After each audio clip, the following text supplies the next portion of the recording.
معلوم ہوتا ہے کہ کچھ لوگ دنیا میں ایسے بھی پائے جاتے ہیں جو کہ مسلمانوں کے اس عظیم تہوار یعنی بقر عید پر جانور ذبح کرنے پر اعتراض کرتے ہیں۔ بڑی حیرانگی کی بات ہے، آخر اس میں مسئلہ کیا ہے؟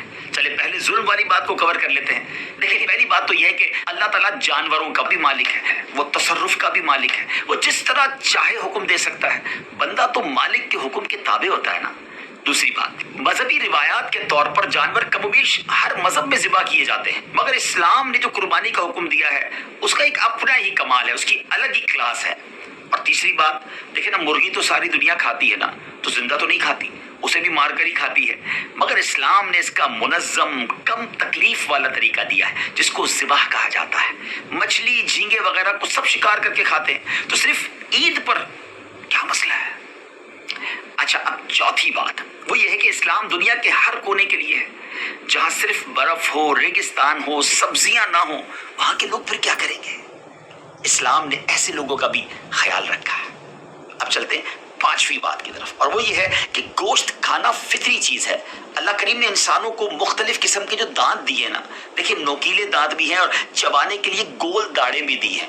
اس سے کیا مراد ہے؟ یہ تاکہ سبزی کھانے والے جانور جو ہوتے نا، ان کے نوکیلے دانت نہیں ہوتے، نہ گول داڑیں ہوتی ہیں۔ اللہ کریم نے انسان کو جو دانت دیے ہیں وہ سبزی بھی کھا سکتا ہے اس سے، اور گوشت بھی چبا سکتا ہے۔ اب چلتے ہیں چھٹی بات کی طرف، اور وہ یہ ہے کہ جانور کا دودھ تو سب پیتے ہیں نا، ملک کا استعمال تو ساری دنیا میں ہے، حالانکہ یہ جانور کے بچے کا حق ہے۔ جب یہ ظلم نہیں ہے تو گوشت کھانا پھر کیسے ظلم ہو جائے گا؟ ساتویں بات یہ ہے کہ مسلمان اپنی محنت کی کمائی سے قیمتی جانور خریدتا ہے، اپنے ہاتھوں سے اسے کھلاتا ہے، پلاتا ہے، بیمار ہوتا ہے تو علاج کرواتا ہے، اس سے محبت کا ایک تعلق قائم ہو جاتا ہے۔ فطری رحم اور محبت کی وجہ سے اسے ذبح کرنے کو دل نہیں چاہتا، پھر بھی اللہ کا حکم ذبح کرنے کا ہے تو اپنے مالک کے اس حکم کے سامنے اپنے تمام جذبات، رحم، محبت اور تعلق کی قربانی اللہ کو راضی کرنے کے لیے دے کر اس بات کی گواہی دیتا ہے کہ ہماری عقل، خواہش اور تمنا کی اللہ کے حکم کے سامنے کوئی حیثیت نہیں ہے۔ اللہ کا حکم ہر چیز سے بڑا ہے۔ اللہ کریم ہمیں اپنے حکم پر چلنے کی توفیق عطا فرمائے تو خوش دلی کے ساتھ، جی ہاں، ثواب کی نیت سے قربانی کیجئے اور اس کی برکتیں لوٹیے۔ ایک اور اعتراض ہوتا ہے کہ جناب اربوں روپے خرچ ہو جاتے ہیں، ان پیسوں سے کچھ اور کر لیا جاتا، غریبوں کو تقسیم کر دیا جاتا۔ پہلی بات تو یہ ہے کہ یہ صرف اسلامی تہوار میں ہی لوگوں کو غریب کیوں یاد آتے ہیں؟ بڑی بڑی شادیاں ہوتی ہیں، بڑے بڑے سیلیبریشن ہوتے ہیں، ملک اور قوم کے دن منائے جاتے ہیں، بلکہ کئی فیسٹیول منائے جاتے ہیں جس میں اربوں خربوں روپے خرچ ہوتے ہیں، اس وقت یہ اعتراض نہیں آتا، مگر جب اسلام کے نام پر کوئی خرچ ہونے لگتا ہے تو کچھ جگہوں سے یہ آرگیومنٹ، یہ اعتراض آتا ہے۔ چلے ایک بات تو ہم نے کر دی، جب اللہ رسول کا حکم ہے تو مسلمان کا کام تو لبیک کہنا ہے۔ اب ذرا لاجیکلی بھی بات کر لیتے ہیں، ذرا چلتے ہیں شروع سے۔ اس جانور کی قربانی کی وجہ سے، بقر عید کی وجہ سے آپ جانتے ہیں پوری دنیا میں کتنا بڑا معاشی بوسٹ آتا ہے، کتنا بڑا سائیکل چلتا ہے بزنس کا۔ دیکھیں نا، بزنس کی کامیابی کا تو راز ہی یہی کہا جاتا ہے نا کہ ایک بندے کی جیب سے پیسے نکلیں اور دوسرے بندے کی جیب میں چلے جائیں، مارکیٹ میں کیش فلو آ جائے۔ ذرا چلیے جناب، یہ جانور آتے کہاں سے ہیں؟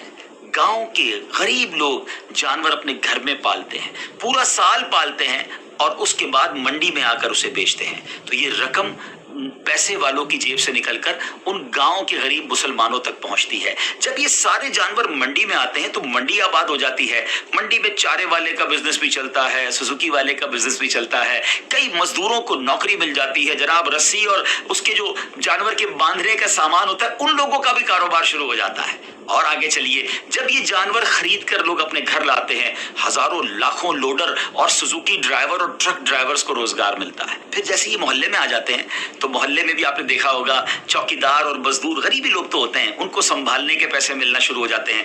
منڈی اور اطراف میں جو چارے کی دکانیں ہوتی ہیں وہاں جناب ان لوگوں کو روزگار ملنا شروع ہو جاتا ہے، بچے خوش ہوتے ہیں، اور جب اس کے بعد اس کی قربانی ہوتی ہے تو ہزاروں لاکھوں دنیا بھر میں قصاب جو ہوتے ہیں، گوشت فروش ہوتے ہیں، ان کو روزگار ملتا ہے۔ ایک قصاب ہوتا ہے، 5-10 ہیلپر ساتھ آتے ہیں، ان کو بھی عید کے دنوں میں مزدوری مل جاتی ہے۔ اب جناب آگے چلیے، جب یہ قربانی ہو جاتی ہے تو غریبوں میں گوشت بھی تقسیم ہوتا ہے، غریب رشتہ داروں میں تقسیم ہوتا ہے۔ تھوڑا اور آگے چلیے تو اب جو یہ جانوروں کی سکن ہے، یہ جو کھال ہے، یہ چمڑا منڈی میں فروخت ہوتی ہے، لیدر کا بزنس شروع ہو جاتا ہے، جوتے بنتے ہیں، جیکٹ بنتے ہیں، دنیا بھر میں ایکسپورٹ ہوتا ہے۔ مجھے بتائیے ناظرین، کتنے لاکھوں غریبوں کا بھلا ہوتا ہے قربانی میں، اور اربوں نہیں، ایک تحقیق کے مطابق خربوں روپے امیر مسلمانوں کی جیبوں سے نکل کر غریب مسلمانوں تک پہنچ جاتے ہیں۔ اتنا شاندار سائیکل ہے یہ بزنس کا، سبحان اللہ۔ اللہ رسول کے حکم پر عمل